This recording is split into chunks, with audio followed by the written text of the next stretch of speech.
중앙에 등장하는 귀여운 화초를 쏴서 죽이면 되는 단순한 컨텐츠인가 했지만 무제한 스폰되는 좀비들도 처리를 해줘야 합니다. 안녕하세요, 게임중의 사입니다. 얼마 전에 플레이 영상을 올린 다키스트 데이즈를 무려 20시간 넘게 게임으로 하고 있어요. 어차피 초기화되는 테스트 버전 게임을 이렇게 열심히 한 적이 최근에는 거의 없었는데요. 클베때부터 딱 제 취향이긴 했지만 모바일 버전은 조작이 어려워서 도저히 못하겠다고 포기 선언을 했어요. 근데 이번에 PC 버전이 나왔죠. 나오자마자 완전히 빠져버렸습니다. 우선 개인 취향별 시청자 몇 분 가려내고 시작을 하겠습니다. 평소에 좀비를 대량 학살하면서 그래픽 좋고 스피드한 액션 게임을 원하신다면 PC 전용이나 콘솔판으로 나온 좀비 게임을 추천드려요. 데이즈곤 같은 게임을 하시면 됩니다.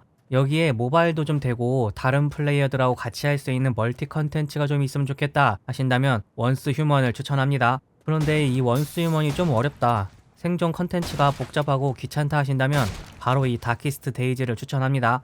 배틀그라운드를 좋아하는데 똥손이라 들어가면 죽어주기만 하고 AI 모드나 좀비 모드가 재밌었다면 강력 추천합니다. 자, 그럼 관심이 생긴 분들을 위해 게임에 대한 전반적인 핵심 시스템을 짚어보겠습니다. 먼저 기본 스토리를 진행하는 기본 맵입니다. 유저는 이곳에서 좀비나 악당들과 싸워가며 빈집을 털어 파밍을 하면 되는데요. 이곳은 다른 유저가 없는 싱글 플레이 공간입니다. 분위기는 배틀그라운드와 굉장히 유사하죠. 차를 타면서 로드킬을 하고 생각보다 멍청한 좀비를 쓸어담으며 좀비보다는 똑똑한 인간 악당과는 밀당이 좀 필요한 전투가 기다리고 있습니다. 파밍을 한 재료들로 건물을 짓고 업그레이드를 할 수 있는데요. 재료는 실, 천, 플라스틱, 알루미늄, 철 같은 단순한 종류들이고 나머지 향수나 지갑 이런 건 팔아서 골드를 버는 용도입니다. 좀비를 잡을 때 랜덤하게 드랍하는 좀비 파편은 동료 NPC 돌파 재료입니다. 이 게임의 첫 번째 장점은 쓸데없는 피로도를 많이 줄였다는 건데요. 각 지역마다 있는 레이더 탑이나 커뮤니티라고 부르는 작은 마을, 내가 지정한 전초기지로 무제한 순간이동이 가능하며 차 배달 시스템을 가지고 있어서 차를 어디다 두고 다니던 신경 쓰지 않아도 돼요. 기지에서 총알 역시 무제한 보충이 가능하기 때문에 총알 파밍을 위한 노력을 하지 않아도 됩니다. 죽으면 종종 아이템을 떨구지만 이건 역시 그냥 클릭 몇 번으로 되찾을 수 있는 아주 편한 시스템을 가지고 있어요. 여러가지 면에서 게임을 쉽게 할 수 있습니다. 혼자 게임하는 게 외롭다면 NPC하고 파티를 맺어서 함께 할 수도 있어요. NPC를 레벨업하고 장비도 줄 수 있고 걸어다니는 창고로도 이용할 수 있죠. 무엇보다도 NPC가 갑자기 총을 쏜다 하면 좀비가 어느새 다가오고 있는 걸 알 수 있어서 좋습니다. 맵을 열면 지역마다 몇 레벨 좀비들이 있는지와 어떤 재료 파밍이 가능한지 한눈에 볼 수 있게 되어 있습니다. 무작정 마을로 가서 사냥을 해도 되지만 각 마을에 있는 사람들의 서브 미션을 하면서 보상과 경험치를 얻을 수 있어요. 메인 스토리도 재밌는데 이 마을에 있는 사람들의 각각 스토리도 잘 구성되어 있어서 서브 미션임에도 재밌는 편이에요.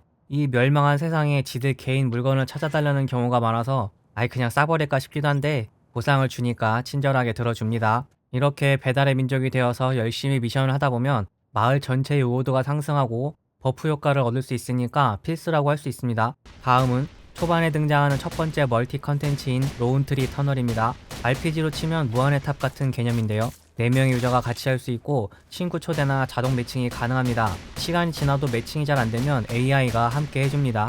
유저 간의 총알에는 피해를 입지 않지만 길막을 당하면 그만큼 딜 손실이 나는데요.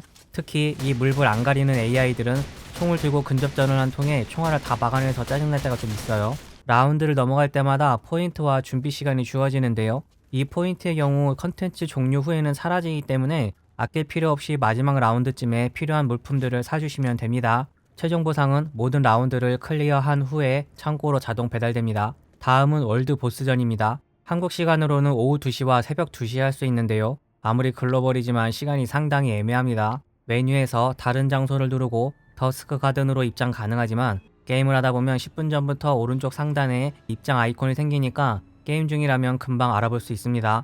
다른 유저들과 역시 협동을 해서 보스를 처치하는 컨텐츠인데요. 중앙에 등장하는 귀여운 화초를 쏴서 죽이면 되는 단순한 컨텐츠인가 했지만 무제한 스폰되는 좀비들도 처리를 해줘야 합니다.